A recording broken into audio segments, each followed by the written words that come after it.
Hi friends, welcome back to the channel. इस channel पे अगर आप नए हैं तो प्लीज़ वीडियो को लाइक करिए, चैनल को सब्सक्राइब करिए और चलिए निफ्टी का एनालिसिस चालू करते हैं। आज मंडे 30 जून, निफ्टी का 5 मिनट्स का चार्ट है। पहले प्रीवियस डे के लेवल्स मार्क कर लेते हैं। ये कल की लो रेंज है, कल का हाई और कल का क्लोज ये बहुत ही नज़दीक है, तो इस लाइन में हम दोनों कवर कर लिया हमने। आज थोड़ा सा गैप अप ओपन होता है और मार्केट वापस रेंज में आती है, कल के रेंज में ही आती है। लेकिन अगर आप देखेंगे प्राइस एक्शन को थोड़ा समझने की कोशिश करते हैं और जब भी हम चार्ट को देखेंगे हम ये कोशिश करेंगे कि बायर और सेलर में से कौन ज़्यादा स्ट्रांग है, कौन एक दूसरे पे हावी हो रहा है, ये हमें ढूंढना है और उस हिसाब से हमें ट्रेड लेना है। हमें इंट्राडे ट्रेडिंग के लिए डायरेक्शन से कोई मतलब नहीं होता, हमें बस ये आइडेंटिफाई करना है कि आज के दिन बायर और सेलर में से कौन स्ट्रांग है। तो कल के रेंज के अंदर आने के बाद सेलर जो है गैप अप ओपनिंग के बाद प्राइस को रेंज में लेके आए। नेक्स्ट 5 मिनट्स की कैंडल में बायर ने कोशिश किया प्राइस को ऊपर लेके जाने का, लेकिन कल के क्लोज के आसपास आके ये लोग थक गए। नेक्स्ट कैंडल में उन्होंने कोशिश की, लेकिन जैसे ही कल का जो रेजिस्टेंस था उसको हमने टच किया, सेलर्स वापस स्ट्रांग हो गए और एक नेगेटिव कैंडल यहाँ पे बन गई 5 मिनट की, जो कि बिल्कुल रेजिस्टेंस पे बनी है। उसके बाद सेलर जो है प्राइस को नीचे लेके आए। पहले 5 मिनट की जो कैंडल है इसका भी हम हाई और लो मार्क करेंगे।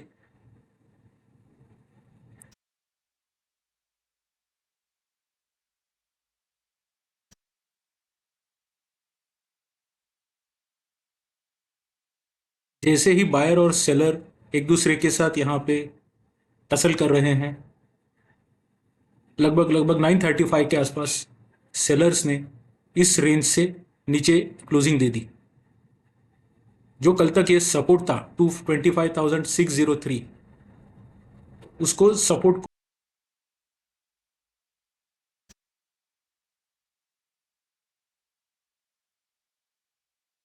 जैसे ही बायर और सेलर एक दूसरे के साथ यहाँ पे टसल कर रहे हैं, लगभग 9:35 के आसपास सेलर्स ने इस रेंज से नीचे क्लोजिंग दे दी। जो कल तक ये सपोर्ट था 25,603, उसको सपोर्ट को सेलर्स ने ब्रेक कर दिया डाउन साइड में।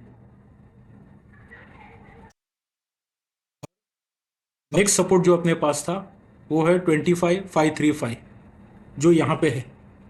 यहाँ पे मार्केट ने काफ़ी टाइम स्पेंड किया, एक सपोर्ट तैयार हुआ था, इस सपोर्ट के आसपास हमने सपोर्ट लिया। यहाँ पे आने के बाद बायर्स यहाँ पे थोड़े स्ट्रांग हो गए। बायर्स ने थोड़ा कोशिश किया मार्केट को ऊपर लेके जाने का, रिटेस्ट के लिए आया यहाँ पे 1120 को। इस कैंडल के बाद हम ऊपर आए, वापस उधर ही आए जहाँ पे हमने रिटेस्ट किया पहले रेजिस्टेंस को, फिर नीचे आए, फिर यहाँ पे आके बायर्स ने कोशिश किया ऊपर लेके जाने का।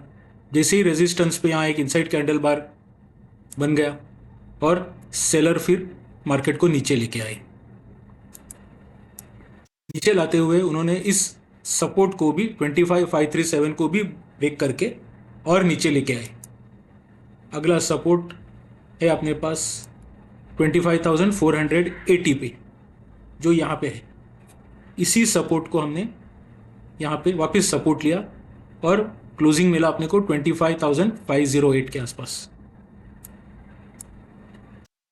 तो अगर हमें इंट्राडे ट्रेड करना है तो हमें ये आइडेंटिफाई करना बहुत ज़रूरी है कि बायर और सेलर में से कौन स्ट्रांग है, और किसी ना किसी सपोर्ट को ब्रेक करने के बाद वह यहाँ पे रिटेस्ट किया, यहाँ पे रिटेस्ट करने के बाद फिर से रिटेस्ट के लिए आया, तो ये डबल टॉप यहाँ पे बन जाता है और इस इनसाइड कैंडल स्ट्रेटेजी पे हम यहाँ पे ट्रेड ले सकते हैं। पहला टारगेट हमारा होगा 25,539 पे, और नेक्स्ट टारगेट के लिए अगर ये ब्रेक होता है तो नेक्स्ट टारगेट हमारा होता 25,479।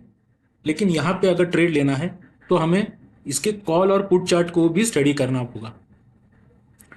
आज ऑब्वियस है कि सेलर का दिन था, सेलर थोड़ा सक्सेस हो गए, तो हम इस पुट चार्ट को पहले देख लेते हैं। चार्ट को भी हमें एनालिसिस करना है, सिमिलरली वैसे ही एनालिसिस करना है।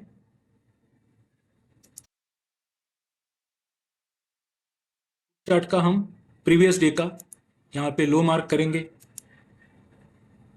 यहाँ पे हाई मार्क कर देंगे, और ये फ्राइडे की रेंज है। ये पुट का चार्ट है 25,600 का। मार्केट बिल्कुल सपोर्ट पे ओपन होता है। सेलर कोशिश करते हैं पुट को नीचे लाने का, लेकिन यहाँ पे बायर स्ट्रांग है। इस पुट को बायर सपोर्ट के ऊपर ही क्लोज देते हैं। सेकेंड कैंडल वापस सेलर कोशिश करते हैं बट फेल हो जाते हैं। थर्ड कैंडल पे बायर यहाँ पे एक पॉजिटिव कैंडल बना देते हैं। इनसाइड कैंडल भी है, और यहाँ पे इस सपोर्ट रेंज पे एक पॉजिटिव कैंडल भी है। बहुत छोटा सा एसएल लगा के हम ट्रेड ले सकते हैं।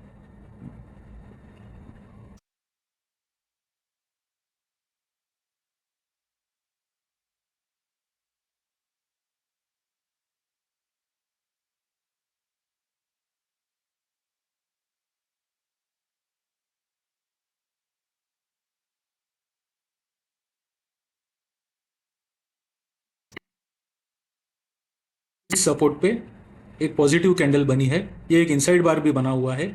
इसी पे अपन एक ट्रेड ले सकते हैं, बहुत नॉमिनल रिस्क है, उसके ऊपर हम ट्रेड ले सकते हैं। और हमारा टारगेट, पहला टारगेट होगा 143।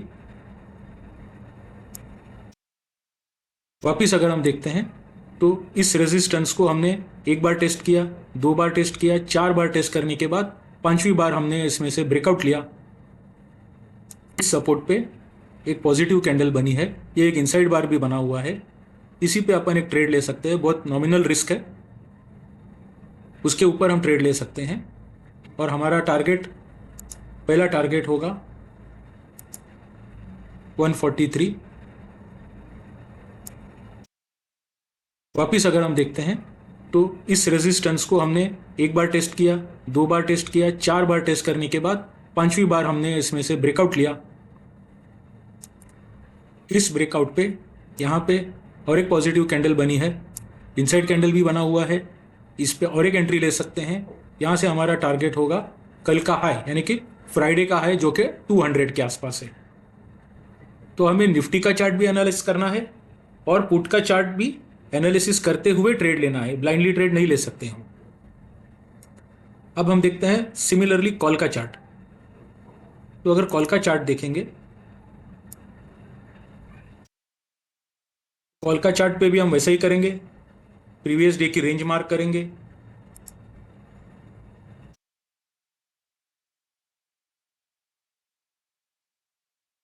मार्केट ओपन होता है इसी रेंज के अंदर, ये कल का क्लोज है, और सेलर्स ने इस कॉल को कल के क्लोज के नीचे आके क्लोज दिया। बायर ने कोशिश किया सेकंड कैंडल में ऊपर लेके जाने का, यहाँ पे एक नेगेटिव कैंडल बन गई है कल के क्लोज के आसपास। इसके नीचे सेलर्स ने फिर प्राइस को नीचे लेके आ गए। तो एज अ बायर हम कॉल का चार्ट में एंट्री नहीं ले सकते, क्योंकि यहां पे कोई अपॉर्चुनिटी मिला ही नहीं अपने को।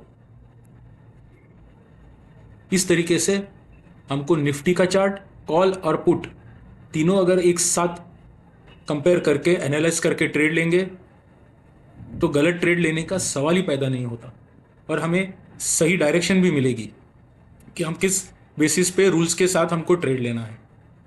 अब देख लेते हैं कि डेली चार्ट के हिसाब से क्या हो रहा है। भले ही आज सेलर्स का दिन रहा, लेकिन फ्रेंड्स अगर हम देखेंगे डेली चार्ट के ऊपर, ये सिर्फ एक रिट्रेसमेंट ही माना जाएगा। नेगेटिव अभी सेंटीमेंट हुआ नहीं, सेंटीमेंट पॉजिटिव ही है।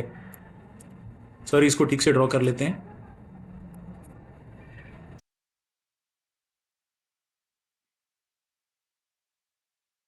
नेगेटिव सेंटीमेंट है नहीं अभी तक, अभी तक पॉजिटिव सेंटीमेंट ही है डेली बेसिस पे। तो अभी कल के लिए नेगेटिव अगर अपने को ट्रेड लेना है तो वापस एनालिसिस करके ही ट्रेड लेना है, डायरेक्ट कैरी फॉरवर्ड करके मत जाइएगा। Thanks for your time. Please like, share and subscribe.